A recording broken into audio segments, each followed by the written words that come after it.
In June of 2021, we looked at The Exorcist, which may possibly be the best horror movie of all time. In October of 2021, we looked at Exorcist II: The Heretic, which may possibly be the worst horror movie of all time. So it'll be interesting to see what we're in store for today, as we're going to look at The Exorcist III, released in 1990. This is also a channel points request by Blade. Thank you, Blade, for using your points on this. So The Exorcist III was written and directed by William Peter Blatty, who wrote the original book The Exorcist in 1971, and then did the screenplay for The Exorcist film in 1973. In 1983, he wrote another book called Legion, which served as a sequel to the Exorcist novel, and then in 1990 it was adapted into this film. The main character of this film was Lieutenant William F. Kinderman, who in The Exorcist I was played by Lee J. Cobb. Cobb unfortunately passed away in 1976, and for this film, he was recast with Oscar winner George C. Scott. The character of Father Joseph Dyer also returned in this film, now played by Ed Flanders. It is not known why Father William O'Malley, who played him in the first film,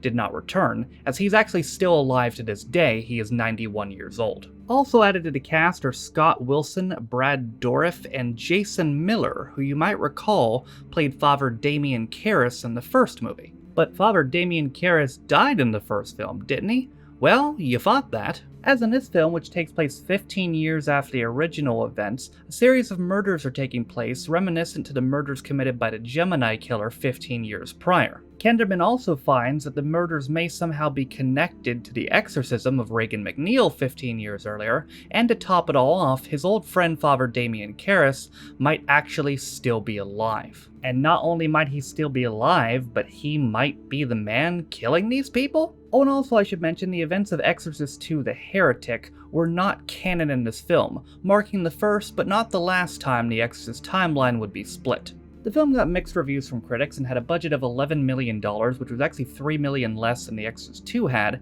However, it made $44 million at the box office, which was about $14 million more than The Exorcist II made. It is still way down though from the $112 million the first film made. And before we get into this, there's one piece of information we need to go through. Director and writer William Peter Blatty kind of hates this film.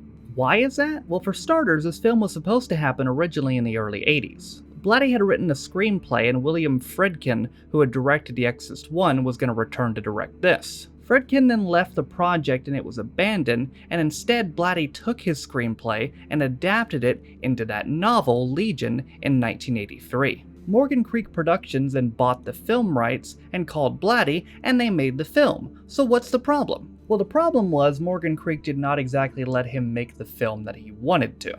They had him recut the film, and most of the footage from the original cut of the film has been lost. They also had him make a rather major addition to the climax of the film, which we'll get to when we go through it.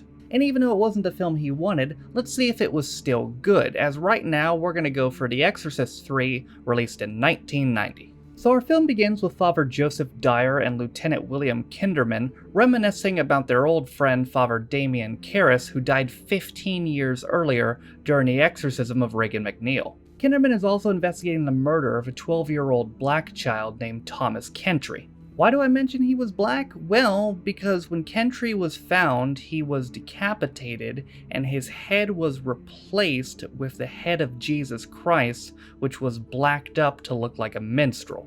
Pretty fucked up. Elsewhere, a priest is giving confession before the person confessing to him confesses to that murder before killing him. Kinderman believes that the murders must be linked, but the evidence shows that they were committed by two different people. He also goes to visit Father Dyer, who is now in the hospital due to some unspecified pains. That night, Kinderman has a dream about heaven, which features Fabio as an angel, a very early performance Samuel L. Jackson as a blind man, and NBA legend Patrick Ewing as the Angel of Death. He then sees Father Dyer in the heaven before waking up and getting a phone call that Dyer has been murdered. Not only was he murdered, but all the blood was removed from his body and put into little cups, and some of it was used to write "It's a Wonderful Life" on the wall, which is a movie Father Dyer was talking about the previous day. It's also discovered that he was likely conscious during his murder, as the killer used a numbing agent, and also the same numbing agent was used on the previous two murders as well. Father Dyer's body was discovered by a hospital patient named Miss Clelia, but unfortunately she has dementia and won't be of much help. Kinderman suspects that maybe one of the more extreme patients could have done this who are locked up in isolation, and a Dr. Temple takes him down to show him just how locked up they are. Kinderman then hears one of the patients call his name, but before he can investigate, they're called down to deal with a Dr. Friedman, who is freaking out because they're locking down the whole hospital. Kinderman explains them that the murderer must still be in the hospital, and also the similarities that these three killings have had to the Gemini killings of 15 years prior. The reason it's so weird is because the killer has done exactly the same things as the Gemini killer did, even though some of the information was not leaked to the public, and the Gemini killer was executed 15 years ago. Kinderman then goes and sees a Father Riley to help drum up connections between these three recent victims. Father Riley then devises that all three victims either knew or had family that knew Father Damien Karras. Kinderman then goes back to the hospital where Dr. Temple has some pretty interesting information for him. So that patient who Kinderman thought called out to him the other day,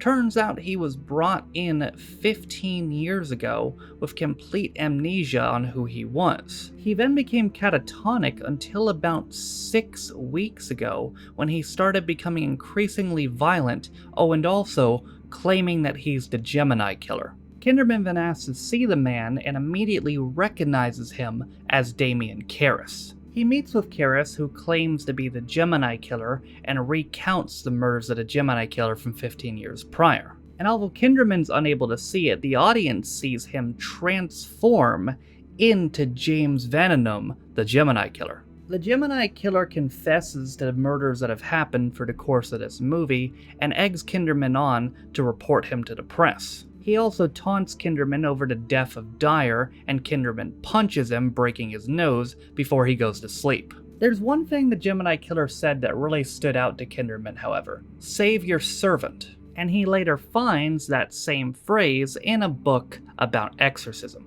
Simultaneously, it's also being read by a white-haired man who is unknown who he is. We'll get back to him later though, trust me. And now we get to maybe the best scene of the whole movie, and one of the best jump scares I have ever seen. It's about a 4-minute scene in the hospital of a nurse hearing things creaking around, and she's just kind of in her own head, and then you think, oh, nothing's gonna happen, she's imagining things, and then, when you least expect it, now that is how you do a jump scare. Kinderman arrives at the hospital to find that she was indeed murdered with all her internal organs replaced. And to make matters worse, Dr. Temple has committed suicide. Kinderman goes to see the Gemini again, who confesses to these murders and tells him a lot more than just that. The Gemini explains he's being aided by someone called the Master, who we can infer is the demon Pazuzu from the first film. Basically, after he was executed 15 years earlier, Pazuzu saved his spirit and then transferred it into the body of Karras as revenge for Karras exorcising Pazuzu. However, they did a little bit late and Karras was brain dead, which is why the Gemini only became active 6 weeks ago, as it took him that long to restore all of Karras' brain cells. Kinderman demands to know how he's getting out to commit these murders, and the Gemini says that he gets around with help from some old friends. And later on, Kinderman realizes that he meant that literally. He is possessing the elderly patients of the hospital to commit these murders. This is confirmed when we see Miss Clelia crawling across the ceiling, and then we see a dead nurse. The nurse was also naked, so what happened to her costume? Well, we see another mental patient wearing it and walking out of the hospital. Kinderman also remembers the Gemini insinuated he might go after Kinderman's family, so he tries to call them. His wife gets a call from someone telling them that they're sending a nurse over, but it's shown that Kinderman did not connect, and it wasn't him saying these things even though they thought that it was. Kinderman arrives to see the old nurse sitting in his kitchen, asking for his help. And yeah, she's really gonna need it as she's possessed by the Gemini and attempts to cut Kinderman's daughter's head off. But then all of a sudden she backs down as Father Paul Morning, the white-haired man we saw earlier and who Kinderman had called right before he left the hospital, enters the Gemini's cell.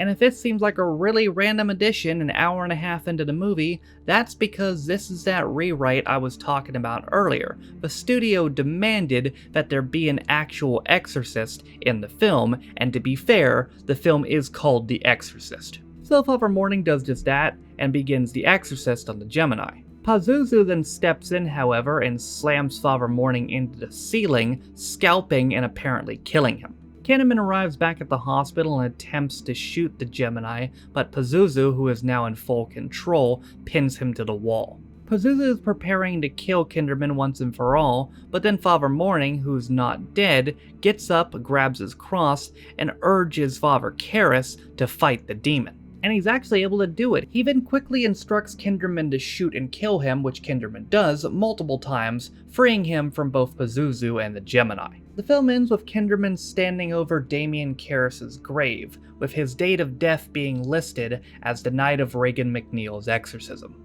Okay, well, even though this should be pretty obvious, we're gonna pull up our Exorcist big board anyway and rank this. It's a shame that William Blatty does not like this film, and while I do wish he could have made the film that he wanted, I very much like this film.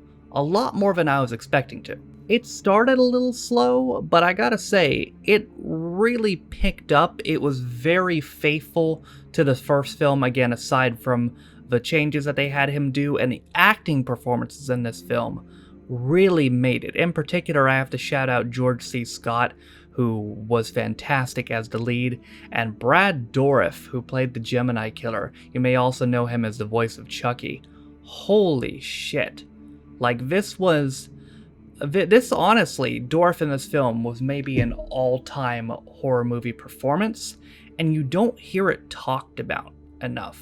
You don't hear this film talked about as much, probably because people are just like, oh, The Exorcist 3, and maybe they refer it too much to Exorcist 2, which again, was awful. But this film was very good. I think it deserves a lot more than it gets. Again, also the guy who wrote it not liking it may contribute to that as well. But I think this film deserves its flowers, honestly.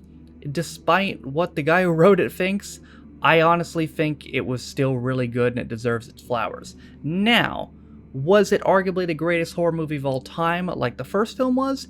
No. Was it good? Yes, which the second film wasn't. So, this ranking should be pretty obvious. We're going to put this in the middle, and my new Exorcist big board rankings are as follows. Exorcist 1, number 1, Exorcist 3, number 2, and Exorcist 2, number 3. So you might be wondering, okay, if there was no exorcism originally supposed to be in it, then what was the original ending supposed to be? Well, unsurprisingly, it was supposed to be similar to the ending of Legion. So Legion ended, spoilers, with the Gemini Killer summoning Kinderman to his cell with a final speech before killing him. However, the Gemini would then willingly drop dead after his alcoholic, abusive, and Christian father dies from a heart attack. The Gemini's motive in the book was always to shame his father, but with his father no longer existing, he no longer needs to exist, and he also kills Karras in order to leave his host body. The thing that was changed in the original screenplay is that it was not self-inflicted, but thus forced supernaturally by the death of his father. Whether that's a better ending than what we got,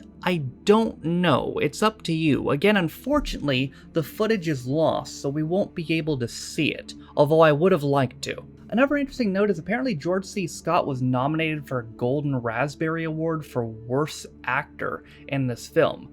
I gotta say, I disagree. He was stoic at times where maybe he shouldn't have been. That might be my biggest criticism of his performance in this movie, is sometimes he didn't emote enough. But to say he was horrible, I disagree completely. I thought he did a great job. And I didn't expect to say this before watching it, but honestly, I would think that this is maybe an essential horror film. This has got to be one of, maybe not the, but it's got to be one of the most underrated horror films I've ever seen. I didn't know what to expect, but I did not expect to like it as much as I did. I liked it a lot. Like a lot.